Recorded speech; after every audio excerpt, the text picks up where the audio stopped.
सामने एक नई प्रेजेंटेशन लेके हाजिर हूँ और जैसा कि आप स्क्रीन के ऊपर देख सकते हैं आज का जो टॉपिक है वो इंग्लिश ग्रामर से रैनन मार्टन से मैंने ये प्रेजेंटेशन बनाई है। नाउन और उसके काइंड्स को मुकम्मल तौर पर मैं यहाँ पे डिस्क्राइब करूँगा और पार्ट्स ऑफ स्पीच की मेरी सीरीज़ है जिसके अंदर मैं 8 पार्ट्स ऑफ स्पीच को एक्सप्लेन कर रहा हूँ in the light of the book of Rhiannon Marton. तो चलते हैं टॉपिक की तरफ। चंद मिनटों के अंदर कोशिश की है कि ये पूरा का पूरा टॉपिक क्लियर हो जाए। नाउन हम बचपन से पढ़ते आ रहे हैं लेकिन मैंने कोशिश की है कि ये जो हायर क्लासेस हैं उस लेवल पे इस प्रेजेंटेशन को इंतहाई आसानी से लेके जाऊं। तो मैं हूं Mohammad Naufal Safan, belongs to sun Naufal's academy. चलते हैं टॉपिक की तरफ। According to Wren and Martin, a noun is a word used as the name of a person, place और थिंग। अब इसमें हम नाउन की जो है वो किस्में देखेंगे कि नाउन की कौन कौन सी किस्में हैं। वैसे तो ग्रामर की बुक्स के अंदर जो है इसको किसी जगह पे इसकी 5 किस्में हैं, कहीं पे 6 भी हैं, कहीं पे 4 भी हैं। रैनन मार्टन जो है वो 4 किस्में बताती है। ठीक है जी, तो हम वो 4 किस्में देखेंगे। पहली आपको जैसे कि स्क्रीन के ऊपर नज़र आ रही है कि common noun. Common noun is a name given in common to every person और thing of the same class और काइंड। ठीक है जी, ये कोई भी नाम हो सकता है जैसे कि लड़का, लड़की, जिसको हम बॉय, गर्ल, किसी भी जगह, सिटी, ये सारे के सारे कॉमन नाउन्स हैं। इसी को ही प्रॉपर नाउन के तौर पे जब आप कॉल करते हैं तो आप बॉय की जगह असलम, अमजद, गर्ल्स की जगह जो है वो आप कोई भी लड़की का नाम रिजवाना, फरजाना या कोई भी नाम। ठीक है जी, और फिर उसके साथ साथ एक और चीज़ याद रखिएगा, proper noun always starts with a capital letter. तो जब भी आप प्रॉपर नाउन को इंग्लिश के अंदर लिखते हैं, किसी का नाम लिखते हैं, तो उसको आप हमेशा कैपिटल लेटर से लिखते हैं। तीसरी चीज़ जो है वो कलेक्टिव नाउन है। अब कलेक्टिव नाउन क्या है? Collective noun is the name of a number or collection of persons or things taken together and spoken of as one whole as crowd, mob, team, flock। तो यहाँ पे आप देख सकते हैं कि कलेक्टिव नाउन क्या है। कलेक्टिव नाउन किसी भी पर्सन या किसी भी चीज़ का जो है वो एक कलेक्टिव जो है वो एक्सप्रेशन हो सकता है। मिसाल के तौर पर ये फ्लीट जो है इसके अंदर एक कलेक्टिव नाउन के तौर पे इस्तेमाल हुआ है। समंदरी जहाज़ होते हैं उनको हम शिप कहते हैं और जब शिप्स का जो कोई पूरा ग्रुप होता है, ग्रुप ऑफ शिप्स, तो वो फ्लीट कहलाता है। ठीक है जी, इसी तरीके से ग्रुप ऑफ सोल्जर्स जो है वो आर्मी कहला सकता है। ये तीसरी आपने किस्म सीखी। चौथी किस्म आपके सामने एन एब्स्ट्रैक्ट नाउन। ठीक है जी, एब्स्ट्रैक्ट नाउन क्या होता है, चलिए इसको भी देख लेते हैं। Abstract noun usually the name of a quality, action और स्टेट। बस ये आप याद रखिएगा कि ये नाम होता है, लेकिन किस चीज़ का नाम होता है? ये किसी क्वालिटी का नाम हो सकता है, किसी एक्शन का नाम हो सकता है, या किसी स्टेट का नाम भी हो सकता है। स्टेट मकसद किसी मुल्क नहीं, बल्कि स्टेट का मकसद किसी हालत, किसी कंडीशन का नाम हो सकता है। तो 3 चीज़ें हो गई। तो ये 3 चीज़ें, वैसे स्टेट लिखा हुआ है रैनन मार्टन के अंदर, तो क्वालिटी, एक्शन और स्टेट, ये 3 चीज़ें जो हैं इनके नाम जो हैं वो अंग्रेज़ी के अंदर एब्स्ट्रैक्ट नाउन के तौर पे कॉल किए जाते हैं। अब आप देख लें क्वालिटी की इसने मिसाल दी, गुडनेस, काइंडनेस, वाइटनेस, डार्कनेस। तो ये सारी की सारी क्वालिटी के नाम है और ये सारे के सारे एब्स्ट्रैक्ट नाउन है। इसी तरह एक्शन के अंदर आप देख सकते हैं कि लाफ्टर एक एक्शन है, एक अदायगी है।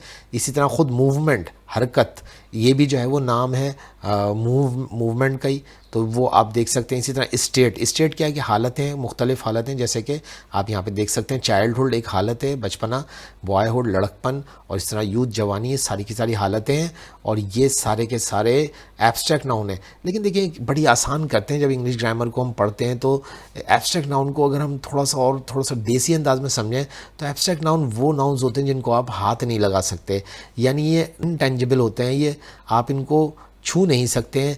मिसाल के तौर पे आप किसी कुर्सी को छू सकते हैं, आप किसी जो है वो ज़मीन को छू सकते हैं, पंखे को छू सकते हैं, सारे के सारे नाउन हैं, लेकिन आप गुडनेस को नहीं छू सकते, यानी कि अच्छाई को आप छू नहीं सकते हैं। ये इसी तरह काइंडनेस, मेहरबानी को आप छू नहीं सकते। मेहरबान को तो छू सकते हैं, मेहरबानी को नहीं छू सकते। अब एब्स्ट्रैक्ट नाउन को रैनन मार्टन ने बताया कि एब्स्ट्रैक्ट नाउन बनते कैसे हैं। तो रैनन मार्टन कहती है कि एब्स्ट्रैक्ट नाउन एडजेक्टिव के ज़रिए से, वर्ब्स के ज़रिए से और कॉमन नाउन्स के ज़रिए से बनते हैं। चलिए जल्दी से देख लेते हैं कि काइंडनेस कम फ्रॉम काइंड, तो काइंड जो है ये एडजेक्टिव है और इसकी जो एब्स्ट्रैक्ट नाउन की जो हालत है वो काइंडनेस हो गई। इसी तरह ऑनेस्ट एक एडजेक्टिव है, और इसकी जो एब्स्ट्रैक्ट नाउन की हालत होगी वो ऑनेस्टी हो गई। वर्ब से भी बनाए जाते हैं एब्स्ट्रैक्ट नाउन, जैसे कि ओबे, यानी कि किसी की हुक्म को पूरा करना, ओबे करना होता है। इसी का जो एब्स्ट्रैक्ट नाउन बना वो ओबीडियंस बना। ग्रो यानी कि बढ़ने को कहते हैं, और जब आप बढ़ते हैं तो ग्रोथ होती है, ग्रोथ जो है वो एब्स्ट्रैक्ट नाउन है। ठीक है जी, वर्ब से बना। इस तरह से कॉमन नाउन से भी बनते हैं, जैसे चाइल्ड एक कॉमन नाउन है, अब इस कॉमन नाउन का जो है वो चाइल्डहुड बन गया। स्लेव एक कॉमन नाउन है, उसका स्लेवरी बन गया। तो आप देख सकते हैं कि 3 तरीके से बनता है। आगे अदर क्लासिफिकेशंस ऑफ नाउन्स जो हैं वो काउंटेबल और अनकाउंटेबल हो सकते हैं। बहुत इंपॉर्टेंट है, इसको समझ लीजिएगा कि याद रखिए कि ऑब्जेक्ट और people etcetera that we can count, तो जो ऑब्जेक्ट और पीपल हम गिन सकते हैं वो काउंटेबल नाउन्स होते हैं। मिसाल तौर पर हम बुक को गिन सकते हैं, पेन को गिन सकते हैं, Apple, boy, sister, doctor horse, ये सारे के सारे आप इनको गिनती कर सकते हैं। जो गिनती हो जाते हैं उनको काउंटेबल नाउन्स कहते हैं। और मिसाल के तौर पे आप किन चीज़ों को गिनती नहीं कर सकते, आप मिल्क को, शुगर को, गोल्ड को, ऑनेस्टी, ये चीज़ें आप गिनती नहीं कर सकते, इनको काउंट नहीं कर सकते, तो ये अनकाउंटेबल नाउन्स होते हैं। तो ये याद रखिएगा कि ये इस तरीके से हुए हैं। ठीक है जी। और जो अनकाउंटेबल नाउन्स होते हैं ये ज़्यादातर सब्सटेंस होते हैं या एब्स्ट्रैक्ट थिंग्स होती हैं। ठीक है जी, इनको आप गिनती नहीं कर सकते। आप ये नहीं कह सकते कि मिल्क और मिल्क्स, ठीक है जी, ऑयल्स नहीं कहेंगे, शुगर्स नहीं कहेंगे। ये समझ लीजिए कि आपको अगर नहीं समझ आ रहा, आप मिल्क को फिर कैसे कहेंगे, ये भी बात है। तो आप मिल्क को कहेंगे 2 पैकेट्स ऑफ मिल्क। ठीक है जी, पैकेट को आप जो है वो प्लूरल उसका बना देंगे, लेकिन आप मिल्क का प्लूरल नहीं बना सकते। मिल्क मिल्क ही रहेगा, पैकेट्स ऑफ मिल्क हो जाएगा, या लीटर्स ऑफ मिल्क हो जाएगा, या बॉक्सेस ऑफ मिल्क हो जाएगा। इसी तरह ऑयल का भी इस तरह से होगा कि drum of milk, drum of oil, drums of oil, packets of oil, litre of oil, 2 litres of oil. तो इस तरीके से आप इसको करेंगे। शुगर क्यूब्स कहलाते हैं शुगर के, कि sugar cubes, sugar 4 cubes, 5 cubes, तो इस तरह आप काउंट करेंगे, लेकिन शुगर का शुगर्स नहीं बनेगा। ठीक है जी, तो ये इसकी काउंटेबल अनकाउंटेबल का हो गया। इसी तरीके से नाउन की एक और बहुत इंपॉर्टेंट चीज़ होती है, वो उसका जेंडर होता है। तो नाउन के जो जेंडर के हवाले से एक्सप्रेशन है उसमें आप याद रखिएगा, पहली चीज़ जो है वो कॉमन जेंडर है। कॉमन जेंडर का मकसद होता है कि यहाँ पे उसको कोई सेक्स असाइन नहीं होता। याद रखिएगा इंग्लिश लैंग्वेज के अंदर या तो मेल या फीमेल 2 तरह से उसको सेक्स असाइन होता है। तो यहाँ पे जब कॉमन जेंडर्स की बात हो रही है तो इनको सेक्स असाइन नहीं होता, जैसे कि parent, child, friend, people, servant, ये सारे के सारे आप यहाँ पे देख सकते हैं मिसालें। आप पेरेंट जो होते हैं वो बेसिकली मेल फीमेल दोनों होते हैं, या मेल हो सकता है या फीमेल हो सकता है, वो सारे के सारे पेरेंट होते हैं। चाइल्ड भी इसी तरह होता है। फ्रेंड, आप अगर फ्रेंड कहेंगे तो फ्रेंड का मकसद ये कोई लड़की भी हो सकता है, ये लड़का भी हो सकता है, या लड़की लड़का दोनों भी हो सकते हैं। तो इस तरीके से ये कॉमन नाउन्स होते हैं, कॉमन जेंडर्स होते हैं। और ये कॉमन जेंडर्स जो हैं इनको कोई सेक्स असाइन नहीं होता। न्यूटर, न्यूटर के साथ प्रॉब्लम ये होता है कि न्यूटर का कोई सेक्स होता ही नहीं है। ठीक है जी, जिसका कोई जेंडर ही नहीं होता ना, तो वो न्यूटर कहलाता है। जैसे कि बुक है, बुक का कोई जेंडर नहीं है, पेन का भी कोई जेंडर नहीं है, रूम का भी जेंडर नहीं है। लेकिन ये तो वो चीज़ें जो कि बेजान है, जिनके अंदर जान होती नहीं, ज़िंदगी होती नहीं है। लेकिन कुछ ज़िंदगी वाली चीज़ें भी होती है, जैसे ट्री। ट्री भी जो है वो अंग्रेज़ी लैंग्वेज के अंदर जो है वो न्यूटर होता है, इसका कोई सेक्स नहीं होता है। ठीक है जी। अब तीसरी जो होती है वो तो बिल्कुल प्योर, जैसे हमने जैसे कहा कि मैस्कुलाइन और फेमिनाइन, ये तीसरा और चौथा जेंडर है। मैंने आप फिर रिपीट कर दूं कि पहला जेंडर मैंने कॉमन जेंडर बताया, दूसरा जेंडर न्यूट्रल जेंडर बताया, तीसरा मैस्कुलाइन जेंडर है। तो मैस्कुलाइन जेंडर आपके सामने नज़र आ रहा है कि मैस्कुलाइन जेंडर, जैसा कि आप जानते हैं कि मैस्कुलाइन का मकसद है कि आप मेल जेंडर बता रहे हैं, लेकिन इससे एक जुड़ी हुई एक बहुत इंपॉर्टेंट बात है कि इंग्लिश लैंग्वेज के अंदर मैस्कुलाइन जेंडर कुछ ऐसे वर्ड्स को भी दिया जाता है जो कि बेसिकली उनका कोई सेक्स होता नहीं है, लेकिन उनको मैस्कुलाइन जेंडर दिया जाता है। मिसाल तौर पे यहाँ पे उन्होंने दिया हुआ है सन, समर, विंटर, टाइम, डेथ। अब आप कहेंगे ये सारे के सारे यकीनन जो है मैस्कुलाइन जेंडर रखते हैं, ये नाउन्स हैं, और इन नाउन्स का जो जेंडर है वो मैस्कुलाइन है। उसकी वजह जो इंग्लिश लैंग्वेज के अंदर बताई जाती है वो ये है, रैनन मार्टन भी ये कह रही है कि इन ऐसे नाउन्स जिनके अंदर स्ट्रेंथ या वायलेंस होगा वो हमेशा इंग्लिश लैंग्वेज के अंदर मैस्कुलाइन जेंडर्स होंगे। आप देखें सन जो है वो एक स्ट्रेंथ वाली चीज़ है, समर है, विंटर है, सारी स्ट्रेंथ वाली चीज़ें हैं।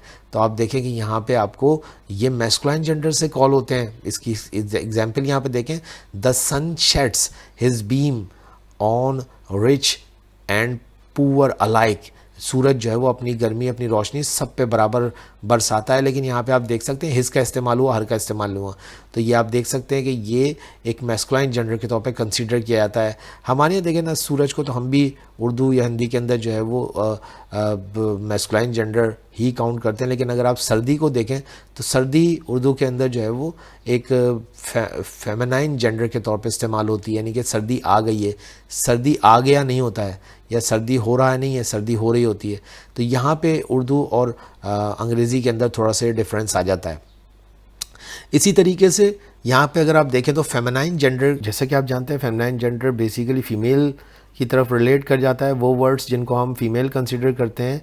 For example moon, earth, spring, autumn, ये सारे के सारे इंग्लिश के अंदर फीमेल कंसिडर किए जाते हैं। लेकिन एक और अगर आप बात करें तो ये सारे के सारे वो वर्ड्स हैं इंग्लिश के अंदर जो कि ब्यूटी से रिलेटेड करते होते हैं, जेंटलनेस से रिलेट करते हैं या ग्रेसफुलनेस से रिलेट करते हैं। तो अंग्रेज़ी के अंदर इस तरह की जितने भी एक्सप्रेशंस हैं उनको आप फीमेल कंसीडर करते हैं, यानी कि फेमिनाइन जेंडर उसको देते हैं। देखिए याद रखिएगा, मैं एक और बात बता दूं कि मेल और फीमेल बेसिकली जेंडर का एक्सप्रेशन नहीं होता है, ये सेक्स का एक्सप्रेशन होता है। लेकिन मैं आपको यहाँ आसान करने के लिए मेल और फीमेल का लफ्ज़ इस्तेमाल कर रहा हूँ। आप इसको ये नहीं रिलेट कीजिएगा कि मैंने गलत वर्ड्स इसमें रिलेट किए हैं। मेल और फीमेल हमेशा सेक्स से रिलेटेड होता है, जेंडर इज़ नॉट मेल और फीमेल, लेकिन आपको समझ के लिए मैं मेल और फीमेल का वर्ड इस्तेमाल कर रहा हूँ। ठीक है जी। तो यहाँ पे आप देख सकते हैं कि मून, अर्थ और स्प्रिंग, ऑटम, इसको हम फीमेल कंसीडर करते हैं। और आप देखते हैं कि मून को अंग्रेज़ी के अंदर हमेशा फ़ीमेल के तौर पे कंसीडर करके इसका एक्सप्रेशन बनता है, इसके साथ वो प्रोनाउंस इस्तेमाल होते हैं जो कि फ़ीमेल के साथ होते हैं।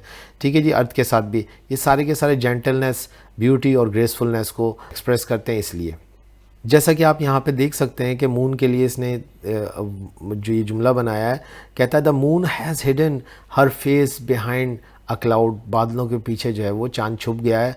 तो आप देखें यहाँ पे ये हर के तौर पे फीमेल के तौर पे इस्तेमाल हुआ है। Spring has spread her mental of green over the earth. तो आप यहाँ पे देख सकते हैं कि यहाँ पे भी जो स्प्रेड हुआ है वो हर के तौर पे स्प्रिंग के लिए हुआ है। तो स्प्रिंग जो है वो हर के तौर पे इस्तेमाल हो रही है। पीस यानी कि अमन को भी उसने हर के तौर पे इस्तेमाल किया, आप खुद देख लेगा। अब अगली चीज़ जो है वो नाउन एज नंबर। तो याद रखिए कि नाउन तो मुकम्मल ही नहीं होता कि अगर आप सिंगुलर और प्लूरल को ना समझें तो ये इतना मुश्किल नहीं है। बच्चे को पता होता है कि सिंगुलर और प्लूरल किस तरह से बनते हैं। कोई भी ऐसी चीज़ जो कि सिंगल के तौर पे डिनोट हो रही है तो वो सिंगुलर होती है। जैसे बॉक्स, मैन, गर्ल, ये सिंगुलर है, एक अदद है तो वो सिंगल होगा। और अगर वो प्लूरल है यानी कि एक से ज़्यादा है, अंग्रेज़ी के अंदर एक से ज़्यादा को प्लूरल कंसीडर किया जाता है तो उसको बॉक्सेस, MEN, मैन बनाया जाएगा। यहाँ पे ए के साथ है, यहाँ पे ई के साथ है। तो ये इसी तरीके बॉयज़, गर्ल्स, तो ये इसका सिंगुलर प्लूरल का एक्सप्रेशन है। लेकिन याद रखिएगा इसमें बहुत टेक्निकलिटीज़ हैं। जब आप इसको डिटेल में पढ़ेंगे तो सिंगुलर और प्लूरल बनाने की टेक्निकलिटीज़ बहुत ज़्यादा हैं।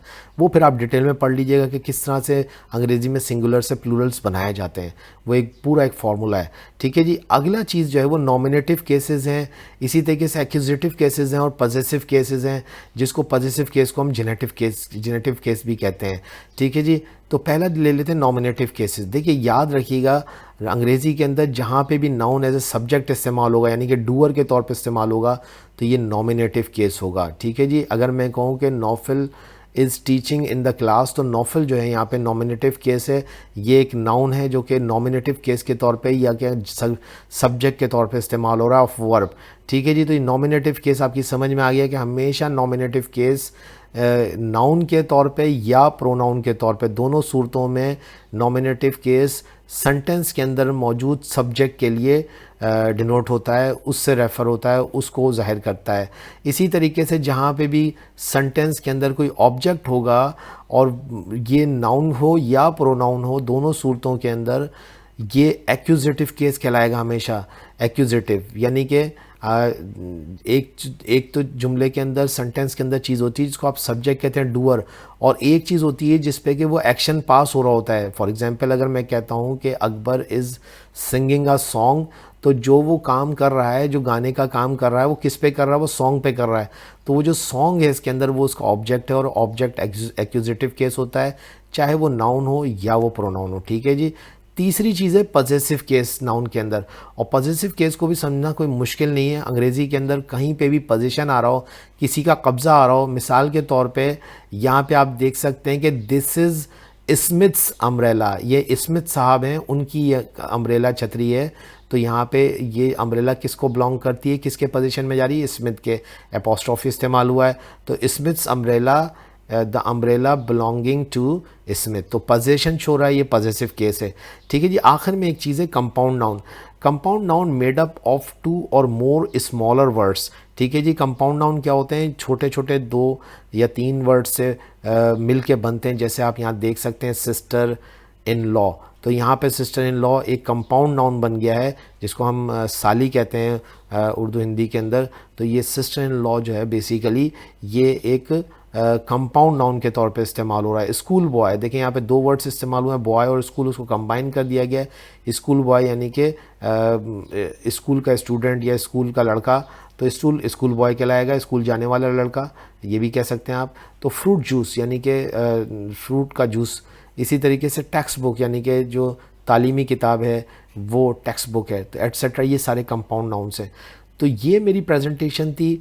अगर आपको मेरी प्रेजेंटेशन पसंद आई है तो मैं हूं Mohammad Naufal Safan, belongs to sun Naufal's academy. और आखिर तक देखने के लिए बहुत बहुत शुक्रिया। लाइक और शेयर ज़रूर कर दीजिएगा। Thank you very much.